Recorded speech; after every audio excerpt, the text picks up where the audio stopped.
안녕하세요 여러분. 이번에 오산 메이커 교육센터에서 전자요소 만들기 수업을 맡은 오치욱 선생님입니다. 코로나 바이러스로 인해서 이렇게 온라인으로 만나게 되었습니다. 학교도 못 가고 많이 답답하죠? 선생님도 이 상황이 빨리 나아져서 여러분들을 직접 만나고 같이 수업을 하였으면 좋겠습니다. 먼저 선생님을 도와서 여러분들과 함께 수업에 참가할 친구들 소개가 있겠습니다.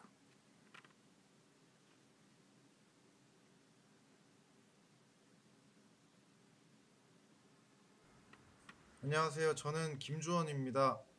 이번에 전자의수 만들기 수업이 재밌을 것 같아서 신청하게 되었습니다.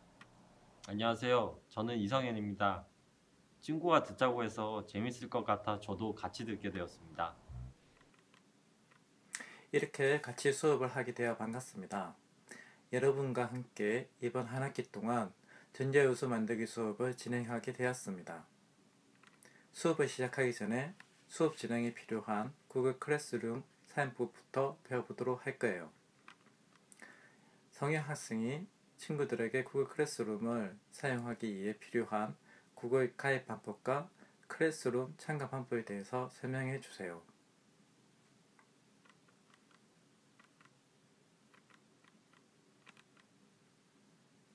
여러분 안녕하세요.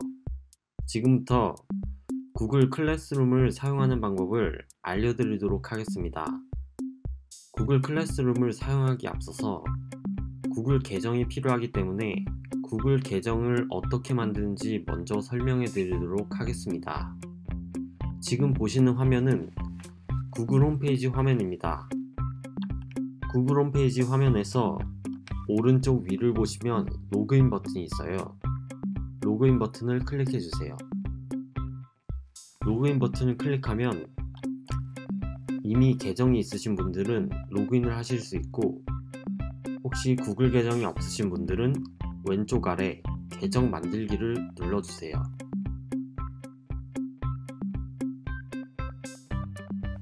계정 만들기 앞서서 본인의 이름과 아이디 그리고 비밀번호를 입력해 주세요. 모두 입력하셨나요? 모두 입력하셨으면 다음 버튼을 눌러주세요.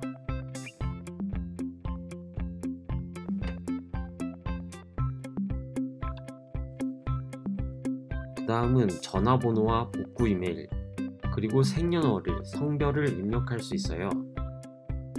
아까와 같이 모두 입력해 주셔도 되고, 선택사항 부분은 입력을 해도 되고 안 해도 됩니다.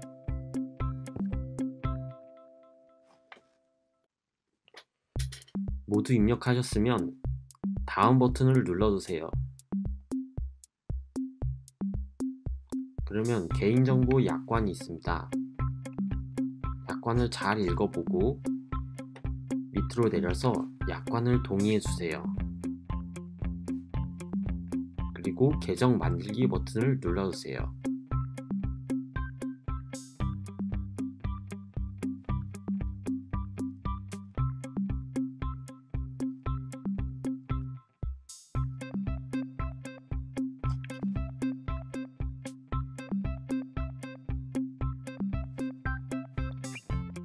자, 그러면은 이렇게 회원가입이 완료된 걸 볼 수 있어요. 그러면 여기 점 9개 있는 구글 앱을 한번 눌러볼게요.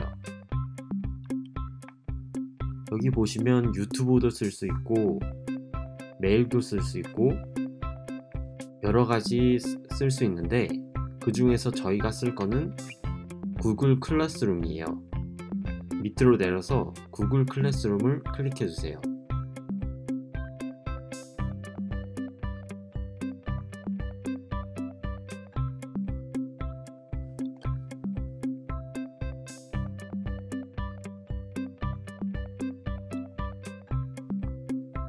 구글 클래스룸을 보시면 오른쪽 위에 수업 만들기 또는 참여하기 버튼, 플러스 버튼이 있어요. 플러스 버튼을 클릭해 주세요.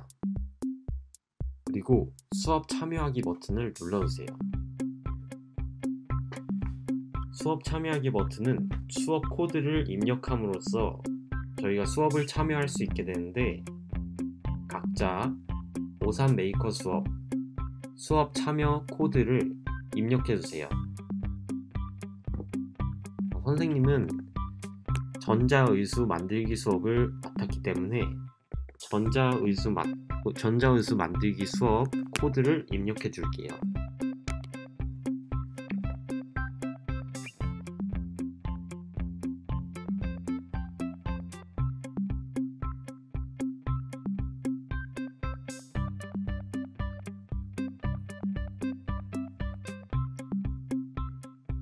이렇게 전자의수 만들기 수업에 들어왔어요.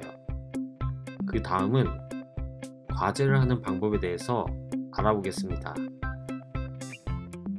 과제를 하기 위해서 위에 세 가지 버튼 중에서 수업 버튼을 눌러줄게요. 첫째 주 과제는 자기소개하기인데요. 자기소개하기를 눌러볼게요. 과제 보기를 눌러볼게요.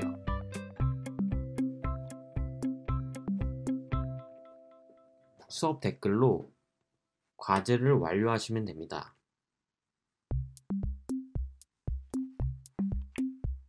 이렇게 모두 작성이 끝났으면 옆에 종이 비행기 버튼을 눌러줄게요.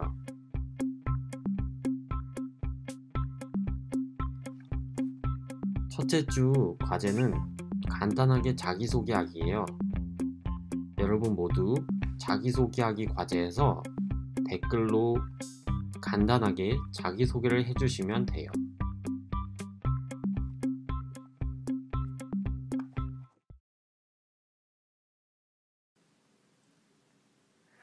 여러분, 구글 가입 방법과 클래스룸 참여하는 영상을 잘 보셨나요? 잘 이해가 되지 않는 부분이 있으면 영상을 다시 돌려 순서대로 따라해 보세요. 혼자서 사용하기 어려운 부분이 있으면 부모님께 말씀드려서 해결해 주면 되겠습니다. 앞으로 구글 클래스룸을 통해서 숙제와 수업 자료를 전달할 예정입니다. 그리고 매주 수업이 끝나고 여러분들의 의견이나 궁금한 점이 있으면 구글 클래스룸에 남겨주세요. 이번 수업을 마치고 여러분들이 해야 할 숙제는 자기소개입니다. 구글 클래스룸에 들어가서 자기소개하기 과제를 클릭하고 그곳에 여러분들의 이름과 어느 학교 몇 반인지 그리고 이 수업을 선택한 이유와 또는 자기가 좋아하는 유튜브 채널 등을 간단한 자기소개 글로 작성해 주세요. 이렇게 과제를 제출한 친구들만 수업에 참여한 학생으로 인정이 되니 모두 빠짐없이 자기소개글을 구글 클래스룸에 작성해 주기 바랍니다. 첫 수업을 시작해 보겠습니다. 오늘은 많은 내용을 학습하거나 직접 실습하는 것이 아니라 우리가 이번 학기에 만들어 볼 전자의수가 어떤 것이고 어떠한 방법으로 수업을 진행할지 이야기해 보도록 할 거예요. 혹시 여러분들 중에 전자의수를 사용한 사람을 직접 보거나 또는 텔레비전을 통해서 들어본 사람이 있나요? 네, 그거 팔이 불편하신 분들이 쓰는 걸 유튜브에서 봤어요. 저는 전자의수 말고 그냥 의수는 본 적 있어요. 네, 맞습니다. 의수는 사고 또는 질병에 의해서 손과 팔이 절단된 사람들에 의해서 만든 의료기구를 말합니다. 그리고 전자모터나 기계 부품을 사용해서 만든 것을 전자의수라고 합니다.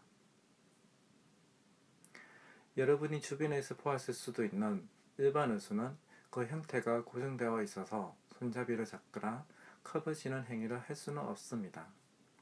그러나 전자의수를 사용하게 되면 우리가 문 손잡이를 이용해서 문을 열고 들어갈 수도 있고 컵을 들어 물을 마실 수도 있습니다. 그리고 지금 여러분 앞에 있는 컴퓨터의 키보드도 사용할 수 있게 되어 다른 친구들과 글도 주고 받을 수 있게 해줍니다.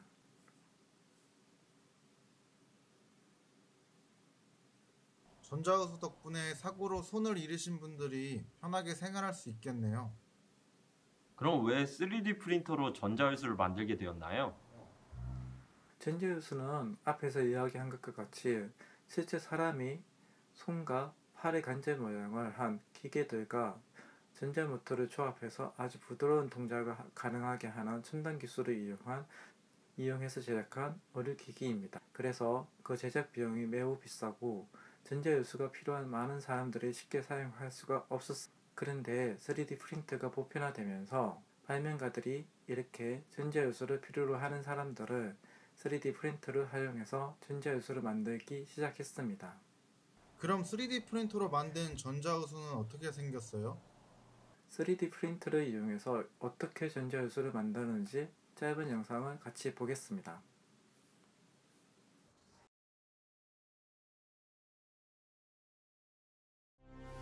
아프리카 동북부에 위치한 남수단. 이곳에선 내전으로 인해 팔과 다리를 잃은 아이들을 쉽게 볼 수 있습니다. 최근 상처를 받은 이 아이들에게 희망이 생겼는데요. 아이들에게 인공팔을 만들어주는 운동, 다니엘 프로젝트를 통해서입니다. 인공팔 하나를 제작하는 데 들어간 비용은 우리 돈 약 12만 원. 게다가 모든 부속품을 제작하는데 단 6시간밖에 걸리지 않는다고 합니다. 어떻게 아이들에게 잃어버린 팔과 함께 희망도 선물할 수 있었을까요? 바로 3D 프린팅 기술을 통해서입니다. 세상 곳곳에서 일어나고 있는 변화의 물결, 그 뒤에는 3D 프린팅이 있습니다.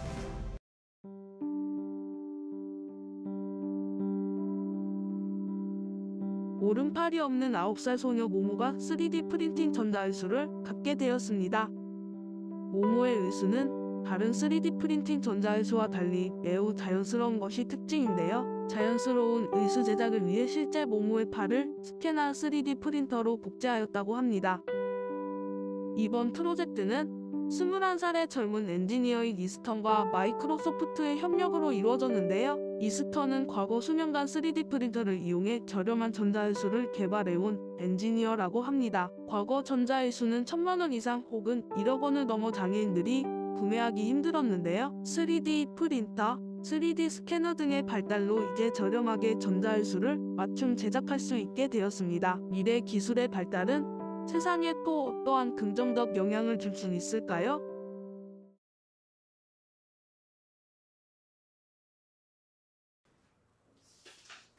여러분, 3D 프린터로 만든 전자유수가 어땠나요?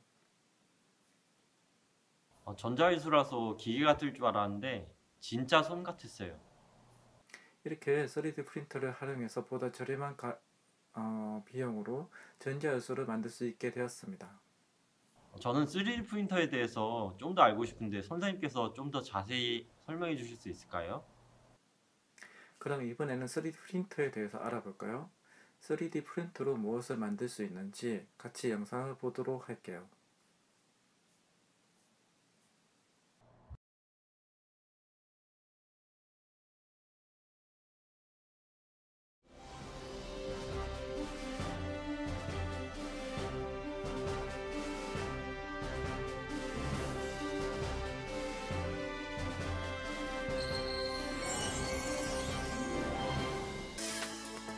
(3D) 프린팅은 3차원으로 설계된 디지털 도면에 따라 소재를 한 층 한 층 쌓아 올리는 제조 기술입니다. 우리에게 익숙한 생산 방식인 소재를 깎아서 만드는 절삭과 반대인 적층 방식인 거죠. 어떤 복잡한 형태로 디자인을 하더라도 그대로 내가 원하는 대로 출력을 할 수 있다는 장점이 있습니다. 또 파일과 프린터만 있으면 문서를 인쇄하듯 3D 프린터와 도면 데이터만 있으면 언제 어디서나 똑같은 물건을 만들 수 있습니다. 서울에 사는 사람이 제품을 디자인하고 이것을 지구 반대편인 미국에 사는 사람이 3D 프린터로 출력하는 그야말로 공간을 초월하는 제품 생산 방식이 가능해진 것입니다. 처음 플라스틱으로 출발한 3D 프린팅의 재료도 현재는 나일론, 석고, 금속, 세라믹 등으로 점점 넓어지고 있습니다. 사실 3D 프린터는 어느 날 갑자기 나타난 기술이 아닙니다. 지금으로부터 약 30여 년 전인 1986년 미국 3D 시스템즈의 공동 창업자 척 컬은 당시 가구 회사를 다녔는데요. 이 가구 회사에는 자외선을 이용해 플라스틱판을 경화시키는 공정이 있었고 그는 여기서 3D 프린터의 힌트를 얻었습니다. 기존 제조 방법으로는 못 만드는 복잡한 형상을 보다 쉽게 만들 수 있고, 특히 시제품을 만드는데 시간도 비용도 적게 들어 엄청난 관심을 끌었습니다. 이후 2012년 6월 20년 동안 꽁꽁 묵혀있던 특허가 풀리면서 저가의 보급형 3D 프린터가 쏟아져 나오기 시작했습니다. 3D 프린팅 기술은 시제품을 만들기 위한 용도로 개발돼 다양한 분야에서 활용되고 있습니다. 특히 우리 몸 안에 넣을 수 있는 재료를 이용해 환자의 신체 일부나 심지어 장기를 만들어내는 바이오 프린팅 시대가 열리고 있습니다.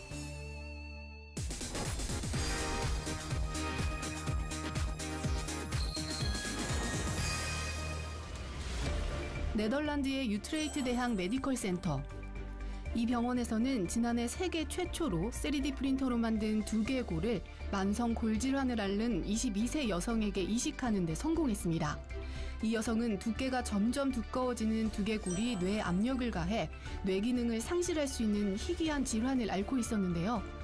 기존에는 직접 본을 떠서 주조하는 방식으로 이식용 뼈를 만드는 것이 최선이었지만 3D 프린팅 기술을 통해 보다 저렴하면서도 정교한 수술이 가능해졌습니다. 3D 프린팅 기술을 이용하면 뼈 등 훼손된 인체 조직도 어렵지 않게 복원할 수 있습니다. 연구진은 뼈나 치아 등을 프린팅하는 데서 한 걸음 더 나아가 세포를 직접 프린팅하는 기술을 연구하고 있습니다. 현재 신장이나 간 등의 장기는 3D 프린터로 만들기 어렵지만 피부나 방광 같은 조직은 연구실에서 배양에 성공했습니다. 머지않아 다른 사람의 장기 기증 없이도 연구실에서 출력해낸 장기로 언제든지 수술이 가능해질 것입니다.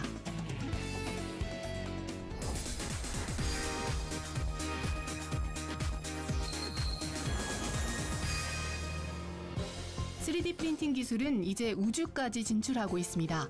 최근에는 무중력 상태에서 3D 프린터가 되는 프린터들이 나와서 우주정거장에서 실제 활용도 하고 실험도 하고 있습니다. 우주에 있는 돌가루를 가지고도 우주 기지를 지을 수 있는 날이 다가오고 있는데요. 3D 프린터 기능이 탑재된 로봇을 로켓에 실어 달 남극 부근에 보냅니다. 로봇은 달 표면에서 흙을 퍼올린 뒤 몸체에 있는 3D 프린터를 이용해 건설 자재를 출력합니다. 먼 미래의 일같이 들리지만 유럽 우주기구는 새로운 달기지 건설 계획이 이르면 40년 뒤 실현 가능할 것으로 내다봤습니다.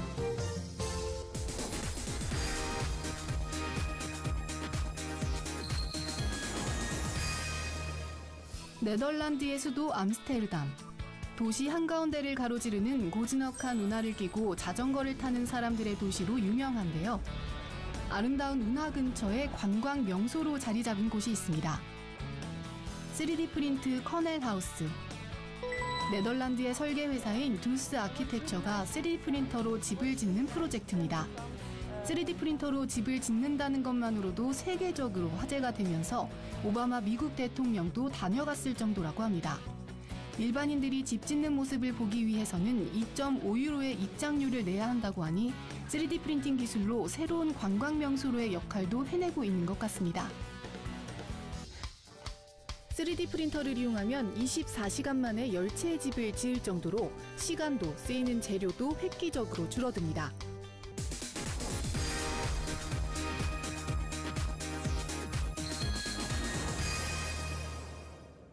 미국 라스베이거스에서 열리는 세계 최대 규모의 가전박람회 CES. 어딜 가든 먹을 것 앞에는 사람들이 몰리기 마련이죠. 3D 프린터 재료로 음식이 쓰인 것, 푸드 프린터입니다. 초콜릿은 가장 흔한 푸드 프린터 재료입니다. 사랑을 듬뿍 담은 하트 모양 초콜릿은 단숨에 만들 수 있죠. 피자도 어렵지 않게 출력할 수 있습니다. 정갈하게 뿌려진 반죽 위에 토마토 소스와 치즈 등의 토핑을 입력한 데이터에 따라 인쇄하듯이 만들어집니다.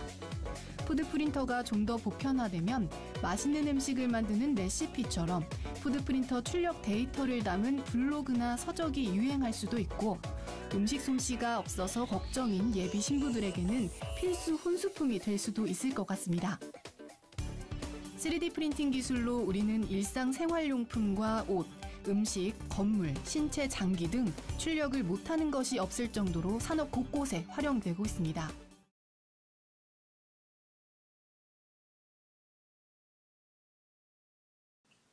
와, 3D 프린터는 정말 신기하네요. 저도 나중에 3D 프린터를 꼭 배우고 싶어요. 빨리 만들고 싶어요. 자, 영상을 보니까 3D 프린터로 만들 수 있는 것들이 정말 많죠? 여러분들은 3D 프린터로 어떤 것을 만들고 싶나요? 저는 피규어를 만들고 싶어요. 저는 집을 지어보고 싶어요. 여러분들이 원하는 모든 것을 만들 수가 있습니다. 일상생활에서 우리가 알지 못하는 많은 곳에서 이미 3D 프린터를 활용하여 만들고 있는데요. 의료 분야와 건축 분야, 제조 분야, 예술 분야, 식품 분야 등 다양한 곳에서 활용이 되고 있어요. 예를 들어 3D 프린터로 시멘트로 집을 만들고 우주선과 자동차의 부품을 만들기도 하고 인공장기를 만들어 치료를 하기도 하죠. 예술작품을 만들고 초콜릿과 파스타를 만들 수도 있습니다. 그럼 3D 프린터는 어떻게 입체 모양을 만들 수 있나요? 3D 프린트의 재료는 필라멘트라고 하는 재료가 있는데 파스타 면을 둥글게 말아놓은 듯한 모습이에요. 이 필라멘트는 쉽게 생각하면 우리가 프린트를 할 때 사용하는 잉크라고 생각하면 될 것 같아요. 필라멘트라는 재료가 3D 프린트의 뜨거운 노즐을 지나서 재료가 말랑말랑하게 녹아 나오게 됩니다. 필라멘트는 이렇게 바닥에 한층 반복해서 쌓이고 우리들이 만들고 싶어 하는 모양을 입체로 만들어줍니다. 그럼 3D 프린터를 사용하면 어떤 점이 좋아요? 3D 프린트의 제품은 기존의 기계가 만들어내는 똑같은 모양의 제품이 아니라 우리가 스스로 디자인한 다양한 모양의 제품을 저렴하게 만들 수 있도록 합니다. 아, 3D 프린터가 그렇게 작동하는군요. 그럼 한 학기 동안 수업은 어떻게 진행되나요? 이번 한 학기 동안 3D 프린터로 전자요소를 만들어보는 시간을 가질 거예요. 3D 프린터로 전자요소를 만들려면 먼저 어떤 모양의 또는 어떤 기능의 전자요소를 만들고 싶은지 스스로 고민을 해본 후에 스케치북에 그리고 그렇게 그려본 여러분들의 전자요소를 3D 펜과 두꺼운 종이 박스를 이용해서 모양을 만들어 보는 시간을 먼저 가져보도록 할 겁니다. 그리고 나서 3D 프린터로 만들 모양을 팅크캐드라고 하는 모델링 프로그램을 사용하여 그 형태를 모델링으로 만들어 보도록 하겠습니다. 그리고 우리가 만든 의술을 아두이노와 모터를 이용해서 움직일 수 있도록 하는 프로그램 방법을 이번 학기 수업에서 배워보도록 하겠습니다. 아, 정말 기대가 많이 됩니다. 그럼 다음 시간에는 어떤 걸 배우나요? 다음 시간에는 손과 팔이 없는 경우를 간접적으로 체험해보고 여러분들이 만들어보고 싶은 전자요소를 스케치북에 직접 그려보는 시간을 가지도록 하겠습니다. 그리고 3D 펜을 어떻게 사용하는지 그 방법을 오늘처럼 성현, 조현 학생과 같이 함께 알아보도록 하겠습니다. 그럼 다음 주에 건강한 모습으로 다시 만나기를 바랍니다.